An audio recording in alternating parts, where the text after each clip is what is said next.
ایک بندہ آئے گا جو قرآن تلاوت کرتا تھا، اس کے حساب کی باری آئے گی تو رب تعالیٰ اس سے فرمائے گا اقرأ القرآن ورتقی ورتل، اے بندے قرآن یہاں پر بھی پڑھ جیسے دنیا میں پڑھتا تھا، جیسے تو قرآن پڑھتا تھا یہاں پر بھی پڑھ، اور جب تک وہ پڑھتا رہے گا رب تبارک تعالیٰ فرماتا ہے ورتقی ورتل، ایک آیت پڑھ ایک درجہ اوپر، دوسری آیت پڑھ دوسرا درجہ اوپر، تیسری آیت پڑھ تیسرا درجہ اوپر، جنت میں وہ درجے طے کرتا جاتا رہے گا، جہاں جا کر کے وہ قرآن کی تلاوت ختم کرے گا کہا جائے گا یہی تیرا درجہ ہے۔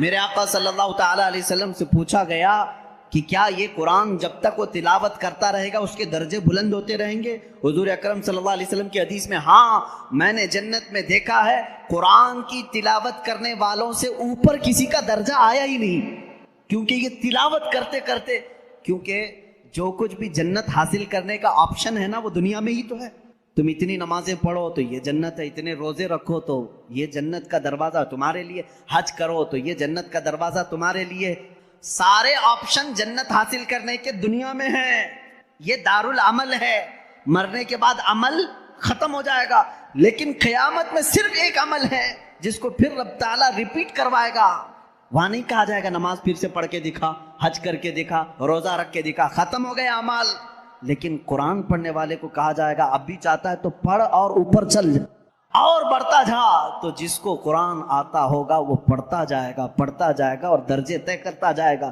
یہ فضیلتیں میرے آقا صلی اللہ تعالیٰ علیہ وسلم نے سنائی، اور یہ جو حدیثیں میں ذکر کر رہا ہوں متفق علیہ اور صحیح احادیث آپ کے سامنے ذکر کر رہا ہوں، یہاں تک کہ حضور اکرم صلی اللہ تعالیٰ علیہ وسلم کی ایک حدیث ہے قیامت کے دن وہ بچے جنہوں نے قرآن کو اپنے سینے میں رکھا تھا وہ بلائے جائیں گے، اللہ کا کلام یاد کیا، تو جب وہ آئیں گے تو رب تبارک و تعالیٰ ان بچوں کو بعد میں فرمائے گا ان کے والدین کے سر پر پہلے تاج رکھا جائے، البس والداہ تاجا یوم القیامت، رسول کریم صلی اللہ علیہ وسلم فرماتے ہیں قیامت کے دن ایسا تاج پہنایا جائے گا جس سے سورج کی روشنی بھی پھیکی پڑے، اہل محشر پوچھیں گے یہ کیا نبی ہیں، یہ صدیق ہیں، یہ کون ہیں؟ تو فرشتے کہیں گے نہ یہ نبی ہیں، نہ صدیق ہیں، نہ شہداء ہیں، بلکہ صرف ایک حافظ قرآن کے ماں باپ ہیں، صرف ایک حافظ قرآن کے ماں باپ ہیں۔ جب ماں باپ کو تاج پہنایا جا رہا ہے تو جس کے سینے میں قرآن تھا اس کو کیا کیا جائے گا؟ رب تعالیٰ اس کے لیے فرماتا ہے، میرے آقا صلی اللہ علیہ وسلم نے فرمایا اس حافظ قرآن کو بلایا جائے گا اور اس سے کہا جائے گا ایسے 10 لوگ تیرے خاندان کے جن پر دوزخ میں جانا واجب ہو گیا، ان کا ہاتھ پکڑ، صرف اس کی برکت سے میں ان کی جہنم کی سزا کو معاف کر کے تیرے ساتھ جنت عطا کروں گا، اس کی سفارش قبول کی جائے گی۔ لیکن یاد رکھیں میرے عزیزو، حافظ قرآن کی آیات پر عمل کرتا ہو، اس کا ادب بھی کریں، احترام بھی کریں۔ آج زمانے میں حفاظ قرآن کے ساتھ بہت ہی برے سلوک دیکھنے کو ملتے ہیں، یاد رکھنا قیامت کے دن وہ اس عذاب میں مبتلا ہوں گے جو قرآن کی بے حرمتی کرنے والے کا عذاب ہوگا، کیونکہ وہ حافظ قرآن کی بے ادبی کرتے ہیں۔ ہمارے بزرگان دین جو سلف صالحین ہیں، میں نے پڑھا بھی ہے، بزرگان دین کا طریقہ تو یہ ہوتا تھا کہ اگر کوئی حافظ قرآن زمین پر بیٹھا ہے تو وہ کبھی اوپر نہیں بیٹھتے تھے، ہاں اگر وہ خود حافظ قرآن ہیں تو پھر دونوں کے معاملات ایک طرح کے ہیں، لیکن کوئی حافظ قرآن نہیں ہے اور کوئی حافظ نیچے بیٹھا ہے تو علماء بزرگان دین اس کو بے ادبی محسوس کرتے تھے، اللہ کا کلام سینے میں لے کر وہ نیچے ہے اور بغیر حفظ قرآن کیا ہوا اوپر بیٹھا ہے، اس کو بزرگان دین نے بے ادبی محسوس فرمائی۔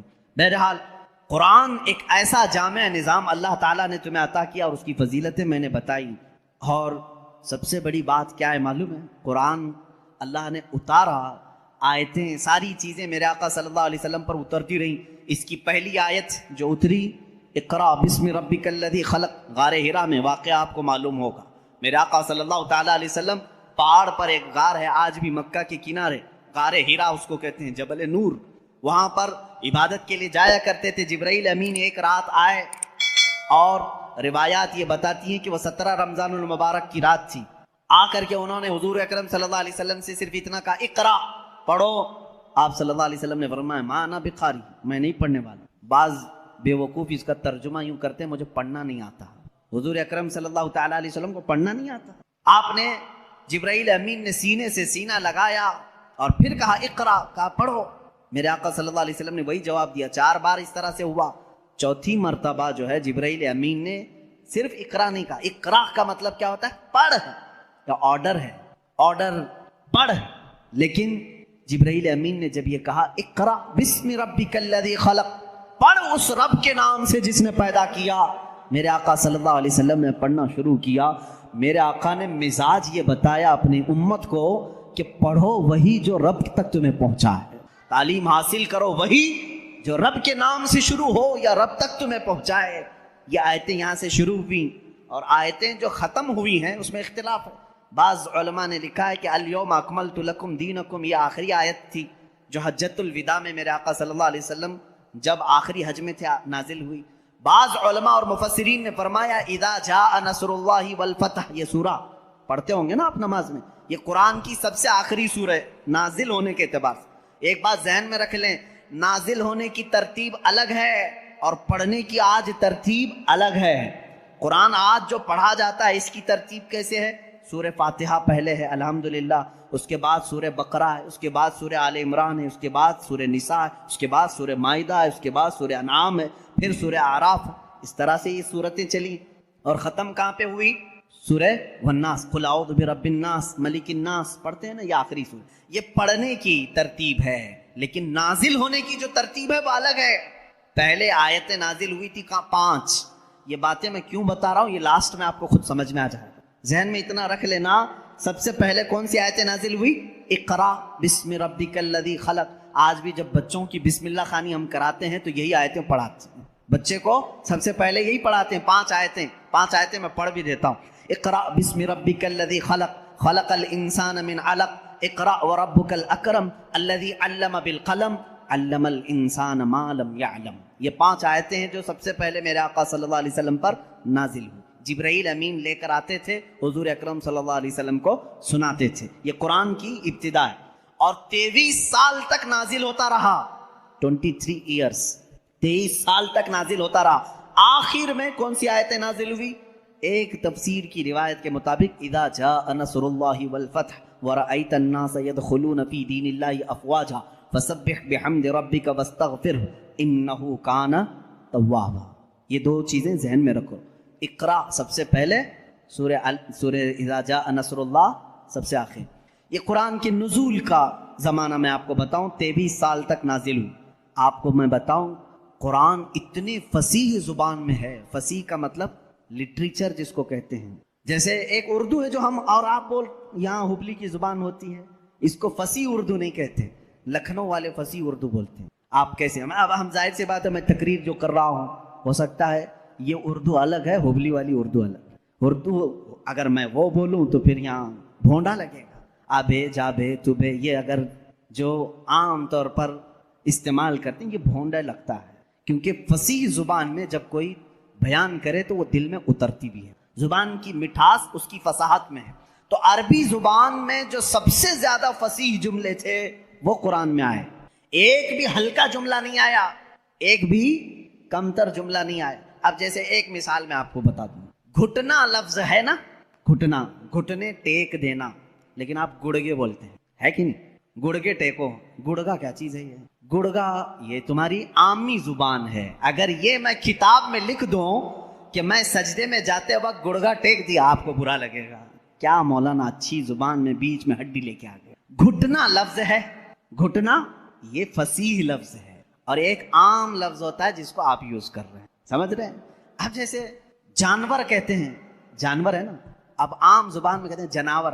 یہ فصیح لفظ نہیں ہے, یہ فصیح لفظ نہیں ہے. آپ یوز کر رہے ہیں, لیکن آپ جب آپس میں بات کرتے رہتے ہیں تو اس کو برا بھی نہیں سمجھتے. کتنے جانور ایسے ہیں, یہ کیا ہے, یہ فصیح اردو نہیں ہے. اچھا لڑکا کہتے ہیں, لڑکی کہتے ہیں, یہ فصیح اردو ہے.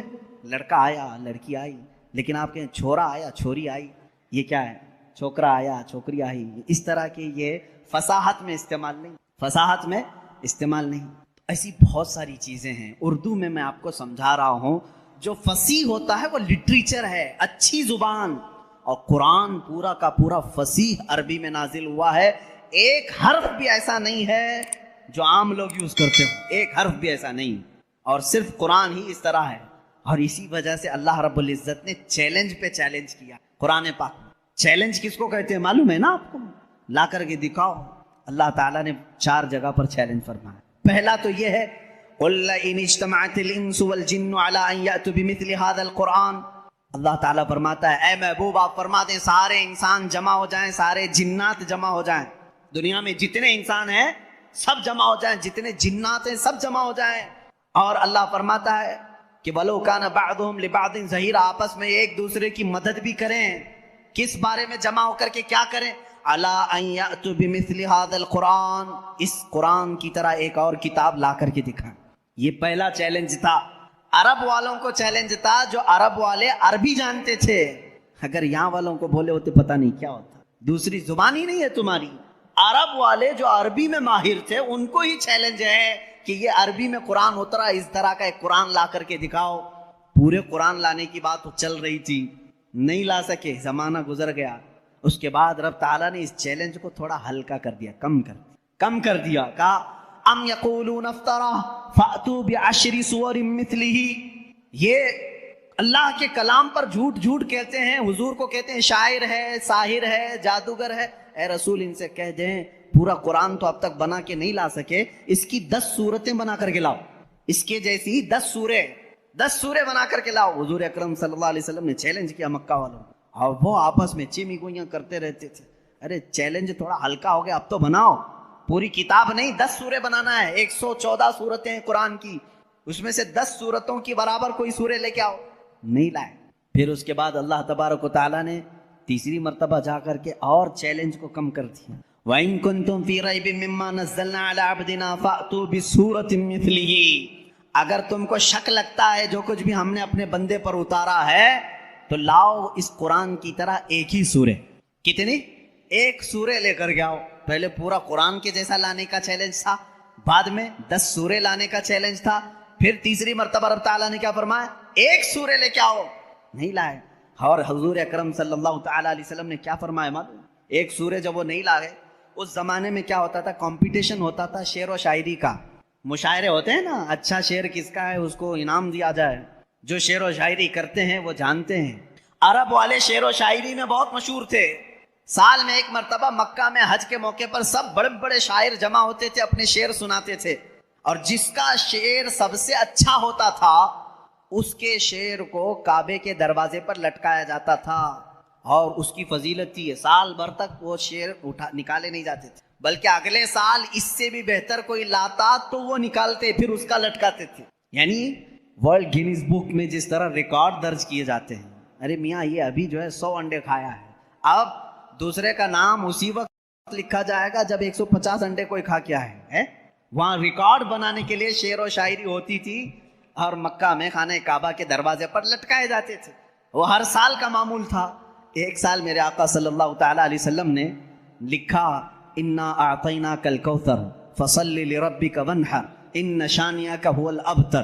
3 آیتیں ہیں, ایک چھوٹی سورہ ہے. لے جا کر کے میرے آقا صلی اللہ علیہ وسلم نے خانہ کعبہ کے دروازے پر لٹکایا. آؤ عرب والو, اس سے بہتر کوئی چیز ہو تو اس کو اتارا جائے گا اور دوسرا اس کا لایا ہوا شعر لگایا جائے گا. یہ چیلنج چلا مہینہ 2 مہینے کئی دن تک. سارے پریشان تھے. اس وقت جو موجود تھے ان کے بس میں نہیں تھا.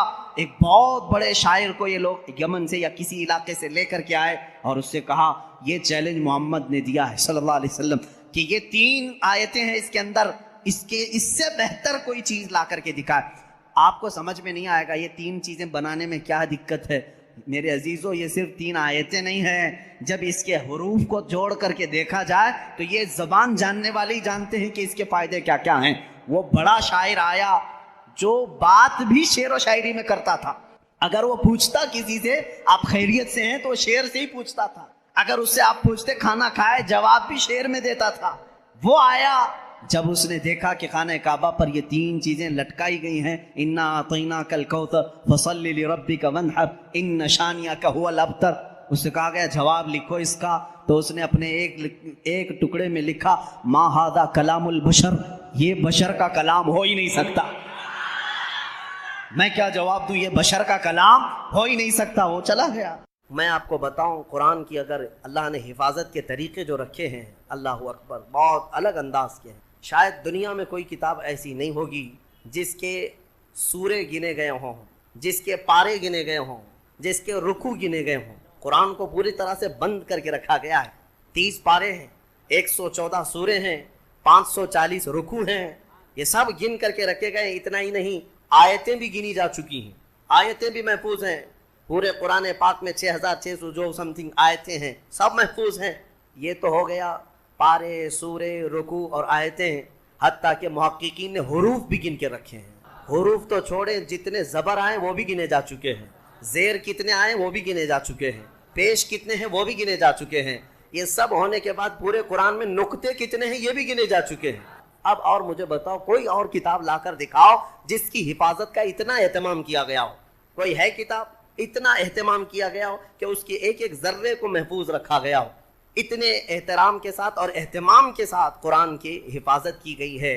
پھر بھی یہ چھپے ہوئے قرآن کو اگر کوئی سمجھتا ہے کہ اس کو پھاڑ دینے سے, جلا دینے سے, ختم کرنے سے قرآن چلا جائے گا, تو وہ منحوس اور ایسا بیوقوف جس کو جو عقل سے پیدل ہے, اسے سمجھ نہیں کہ قرآن جو ہے یہ چھپے ہوئے کتاب میں یا اوراق میں جو ہے, اسے نہیں کہتے, یہ مصحف ہے. یہ مصحف ہے.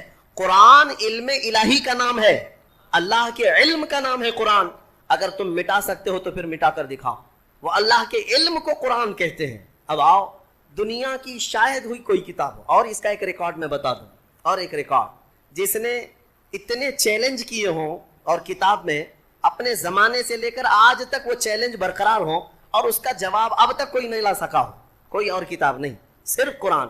پہلا چیلنج اترتا ہے, قل ان کنتم فی ریب مما نزلنا علی عبدنا فأتوا بسورۃ من مثلہ.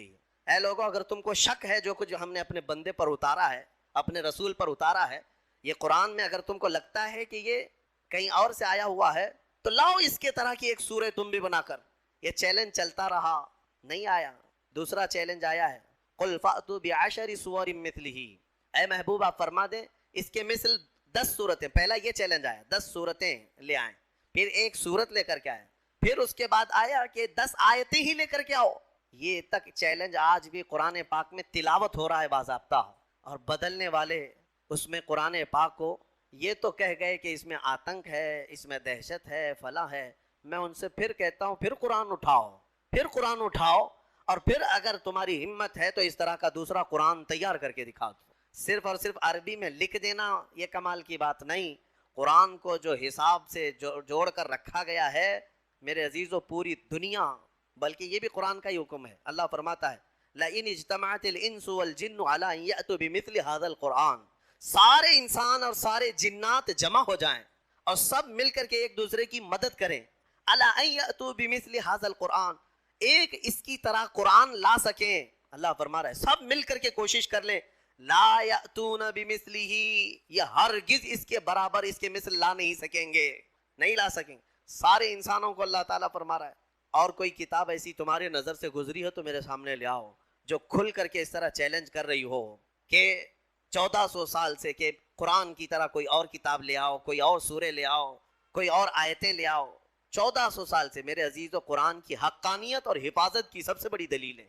اور اس کے علاوہ قرآن پاک یہ معجز کلام ایسا ہے کہ اس میں غیب کی خبریں, ماضی کے اخبار, آنے والی حالتوں کے اخبار, ساری چیزیں بیان کی جا چکی ہیں. اور مولا فرماتا ہے وَلَا رَطْبٍ وَلَا يَابِسٍ إِلَّا فِي كِتَابٍ مُبِينٍ. نہ کوئی خشک چیز نہ کوئی تر چیز رہ گئی, کوئی چیز باقی نہیں رہی جس کو ہم نے قرآن میں بیان نہ کیا ہو.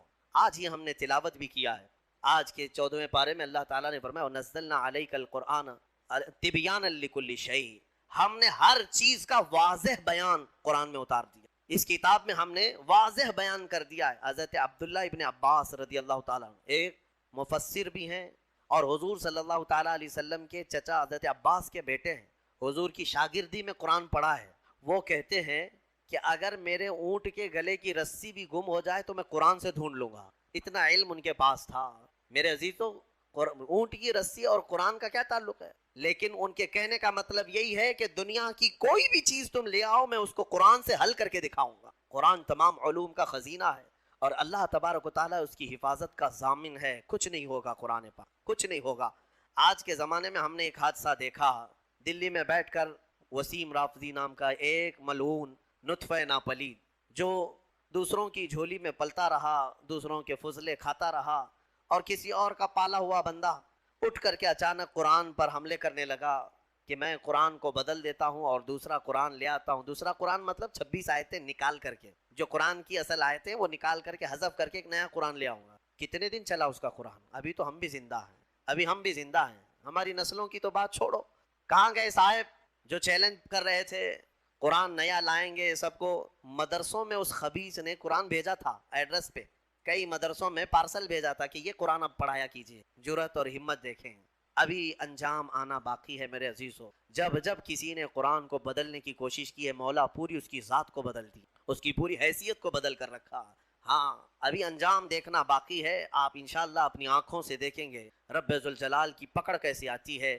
کیونکہ میرے گھر کے ساتھ چھیڑ چھاڑ کر رہے ہو الگ بات ہے، میرے کپڑے کے ساتھ چھیڑ چھاڑ کر رہے ہو الگ بات ہے، لیکن مولا نے جس کے بارے میں وعدہ کیا کہ ہم نے قرآن کو اتارا اور ہم ہی اس کی حفاظت کریں گے، اور تم اس کے علم کے ساتھ چھیڑ چھاڑ کرو، اب پھر اللہ سے جنگ کرو.